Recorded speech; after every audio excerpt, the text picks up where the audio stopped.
ఈ స్థితిలో నుంచే మనం తీసుకుంటే మళ్ళీ మనసు చేసుకుంటూ పోతుంటాడు. ఎట్లా? ఒక ఉదాహరణ,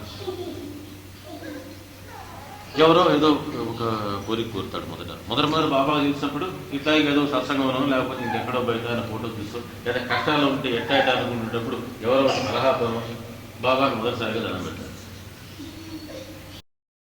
అయ్యా నువ్వేదో చాలా మహిమ గలవాడి పరీక్ష దైవాన్ని అంటున్నావు, మరి నాకు ఈ రకంగా అనారోగ్యంగా ఉంది, ఈ అనారోగ్యంగా నేను వెంటనే నాకు ఆ సీరియస్నెస్ కానీ తగ్గిపోతే ఇదిగో నేను నీకు గురువారం రోజున ఒక పూట నేను ఉపవాసం ఉంటాను ఇమ్మని తగ్గిపోతుంది. ఈయన మహిమ గల దేవుడు ఒక సర్టిఫికేట్ లోపల.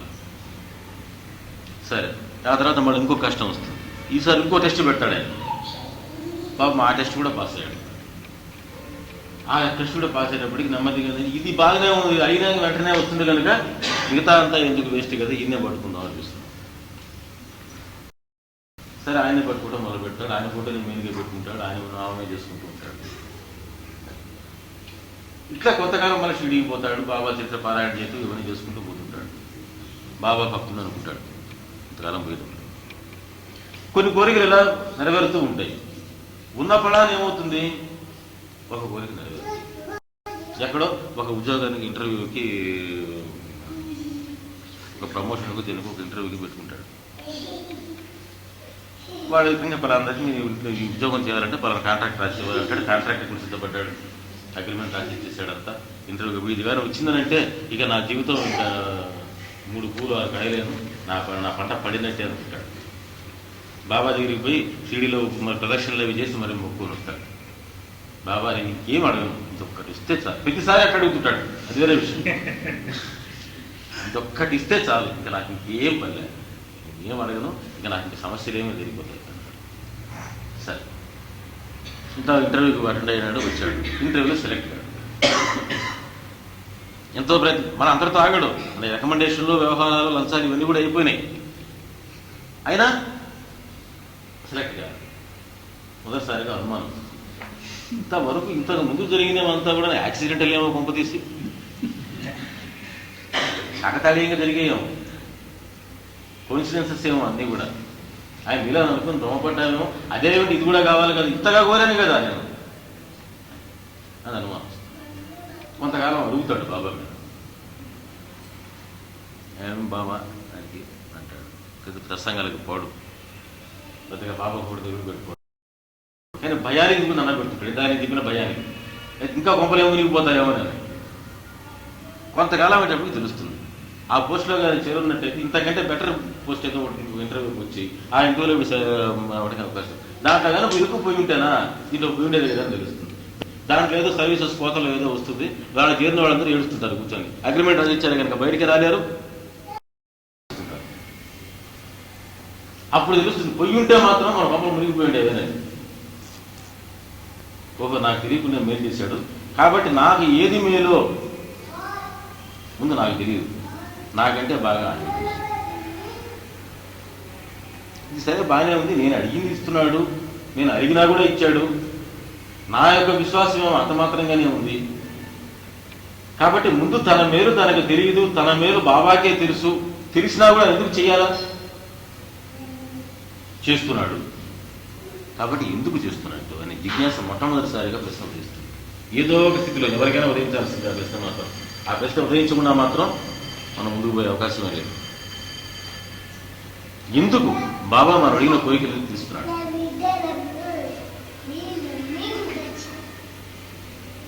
మనం చేసే పూజలుగా, మనం చేసే స్తోత్రాలుగా, మనం పెట్టే దండాలుగా. ఆయన ఏమన్నా రాజకీయ నాయకుడా దండాలు పెడితే మురిసిపోవడానికి? స్తోత్రాలు అంటే కాకానేగా, నువ్వు అంతటి వాడివి, నువ్వు ఇంద్రుడివి, నువ్వు చంద్రుడివి అని చెప్పి పొగట్టేవేగా స్తోత్రం అంటే. కాబట్టి కూర్చొని నువ్వు అంతటి వాడివి, నువ్వు ఇంతటి వాడివి అని చెప్తుంటే అప్పా అప్పా అప్పా అప్పా అని చెప్పి ఇంత నొప్పిపోతాడు ఆయన. లేక మనం పెట్టే నైవేద్యాల కోసం మొహం వాసిపోయినాడా?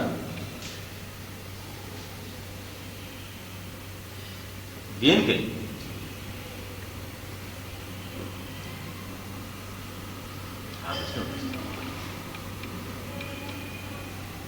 ఈ ప్రశ్నకి వాళ్ళ మానసికమైన సంస్కారానికి అనుగుణంగా వాళ్ళకి సమాధానం దొరుకుతుంది. కానీ సామాన్యంగా క్లుప్తంగా చెప్పాలంటే దానికి వచ్చినటువంటి సమాధానం ఏంటంటే, ఆయన ఎటువంటి నిష్కారణంగా మనల గురించి ఏమీ ఆశించకుండా ఆయన మనల్ని ప్రేమిస్తున్నాడు.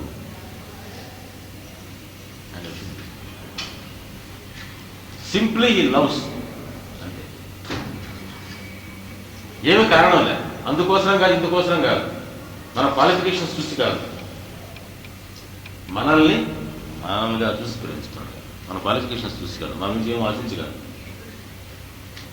నన్నుగా ప్రేమించగలరు ప్రతి ఒక్క మనిషిలో ఉండేటువంటి తపన, కోరిక, మన నుంచి ఏమి ఆశించకుండా, మన క్వాలిఫికేషన్స్ చూడకుండా, దేన్ని పట్టించుకోకుండా మనల్ని ప్రేమించాలి. ఆ వ్యక్తి కోసం మనం తపన పడుతుంటాం. ఆయన మనలుగా ప్రేమిస్తున్నాడు. ఎందుకు ప్రేమిస్తున్నాడయ్యా? సరే బాగానే ఉంది, సమాధానం బాగా అందంగా ఉంది, తినడానికి సొంపుగా ఉంది. అసలు ఎందుకు ప్రేమించాలని? నన్నుగా క్వాలిఫికేషన్స్ ఏమీ లేకుండా ఊరికే ప్రేమిస్తూ ఉండటమే ఎందుకని? ఆయన చరిత్ర చదివితే ఒక విషయం అర్థం. సకల సృష్టి తన రూపంగా అనుభవం ఉంది. ఎవరి అనుభవాల గురించి చెప్పేటప్పుడు నేనని చెప్పేవాడు. ఆయన కుక్కను కొడితే నన్ను కొట్టామన్నాడు, కుక్కకు రొట్టె ముక్క పెడితే నాకు రొట్టె ముక్క పెట్టాడు, వరి గుడి మీద దెబ్బ పడితే తన ఒంటి మీద దెబ్బ చూపించేవాడు. ఇంకా ఎవరికో ఏదో అనుభవం జరిగితే నేను ఇట్టా పోయి నేను ఇట్టా చేశాను, నన్ను ఇట్టా వాడట అన్నాడు, నన్ను ఇట్టా చేశాడని చెప్పేవాడు. అదైతే వాడిని చేసేవాడు అనేవాడు కాదు. అందరి జీవుల్లోనూ ఉండేటువంటిది తానేను అనేటువంటి అనుభవాన్ని పొందుతున్నాడు. మనిషి అందరికంటే ఎక్కువగా ప్రేమించేది ఎవరిని అంటే నిష్కారణంగా మళ్ళా తన్ను తానే. అందరికంటే ఎక్కువ మనకు ప్రీతికరమైనది ఏదంటే మనమే. ఫస్ట్ మనము, ఆ తర్వాత మనకు ఇష్టం కనుక ఇంకేదన్నా ఇష్టం, అది వేరే విషయం.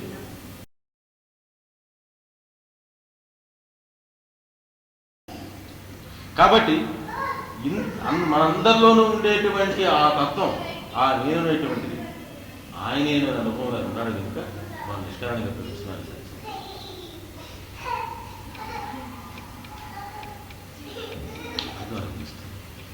తెలియటం మొదలుపెట్టినంత ఏమవుతుంది? అందరి జీవుల్లోనూ ఉండేటువంటిది బాగుంది.